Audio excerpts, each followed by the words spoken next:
Bonjour à tous, c'est Alexis Berger, entrepreneur depuis l'âge de 17 ans, master franchisé, investisseur immobilier, consultant et formateur.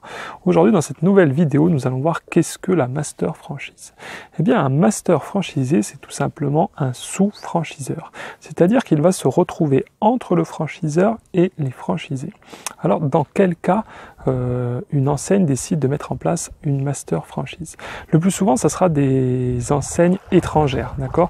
Parce qu'une enseigne qui est française, elle connaîtra forcément la légalité, elle aura déjà des points de vente en France et elle va franchiser directement puisqu'elle connaîtra, elle connaîtra le marché, elle connaîtra tout ce qui est la légalité du pays sur lequel elle s'implante. Elle aura aussi des facilités géographiques puisque c'est là où est son siège pour recruter les franchisés, faire les salons, etc.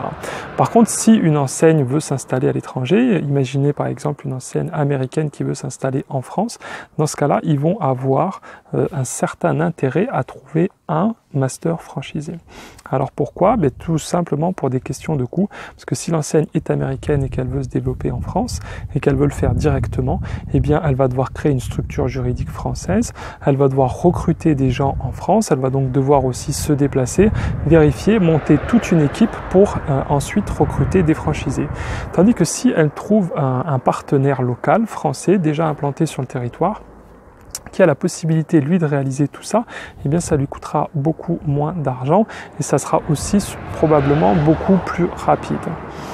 Alors, souvent, la master franchise, ça s'adresse à des gens qui ont quand même un capital relativement important. Parce que par rapport à un franchisé, les droits d'entrée vont être beaucoup plus importants.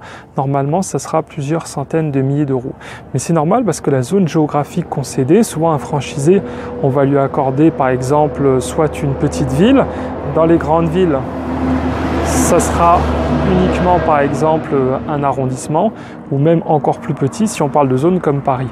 Tandis qu'un master franchisé, on va par exemple lui donner toute la France. Donc c'est normal que le droit d'entrée soit beaucoup plus important parce que sa zone géographique est absolument immense. Ensuite, il aura la plupart du temps l'obligation d'ouvrir aussi, lui, des magasins directement. Donc le master franchisé sera aussi franchisé. Et ensuite, il va aussi pouvoir recruter des franchisés. Donc là, il y a un vrai intérêt, c'est que lui va par exemple ouvrir peut-être que quelques points de vente, 4, mais l'enseigne après peut en avoir 40. Il lui suffira à lui, donc au master franchisé, de faire les salons, de faire la publicité et de recruter des franchisés. Ensuite, les franchisés, ils auront un contrat directement avec le master franchisé. Ils n'auront pas de contrat avec l'enseigne. Donc, ce qui fait que pour l'enseigne, elle n'aura qu'un seul intermédiaire. Donc, par exemple, sur le marché français, c'est le cas avec Burger King. Burger King, sur le marché français, c'est une master franchise qui est détenue par un groupe de restauration qui s'appelle le groupe Bertrand. Et tous les franchisés Burger King ont un contrat directement donc avec le groupe Bertrand. Et Burger King, eux, ils n'ont qu'un seul intermédiaire. Ils n'ont qu'à parler au groupe Bertrand. Ils n'ont pas, si un franchisé a un problème, il peut pas s'adresser directement à Burger King. Il va s'adresser au groupe Bertrand qui possède la master franchise. Et donc, quand les franchisés vont payer des droits d'entrée, c'est le master franchisé naturellement qui va faire les factures, qui va récolter cet argent. Pareil pour les redevances, tout est facturé par le master franchisé. Malheureusement, ne vous inquiétez pas, il ne garde pas tout l'argent pour lui. Lui doit reverser une partie naturellement à l'enseigne. Alors ça, c'est dans le contrat de master franchise. Si le droit d'entrée, je ne sais pas, moi, est 30 000 euros, le master franchisé va peut-être gagner 20 000 et l'enseigne va prendre, il va falloir qu'il rende 10 000 euros à l'enseigne, ce qui fera 30 000. Sur les redevances, c'est pareil. Si elles sont de 6%, peut-être que lui en gardera 4%. Et devra rendre 2% à l'enseigne. Voilà, vous connaissez maintenant ce que c'est la master franchise. Donc la master franchise, c'est la possibilité pour les marques de s'implanter dans des pays, de se développer, on va dire, plus rapidement sans devoir financer, en trouvant des partenaires un partenaire local qui lui a les moyens financiers, qui a les connaissances, qui a la structure juridique, structure humaine pour développer l'enseigne. C'est quasiment tout le temps le cas, par exemple, dans des marchés comme le Moyen-Orient, puisque voilà, dans ces pays-là, souvent, il faut que la société ne peut être détenue que par des gens locaux, donc de toute façon, les enseignes ne peuvent pas y aller, ou alors ce sont des partenariats, on appelle ça des joint ventures. Donc par exemple, l'enseigne va posséder 40% de la société, le partenaire 60%, Voilà, il peut y avoir ça, c'est un peu différent de la master franchise, mais on va dire que ça s'en rapproche quand même beaucoup. Donc vous, si vous êtes un franchisé, que vous avez affaire à une master franchise, voilà, maintenant vous saurez ce que c'est un partenaire local qui a été mandaté par l'enseigne.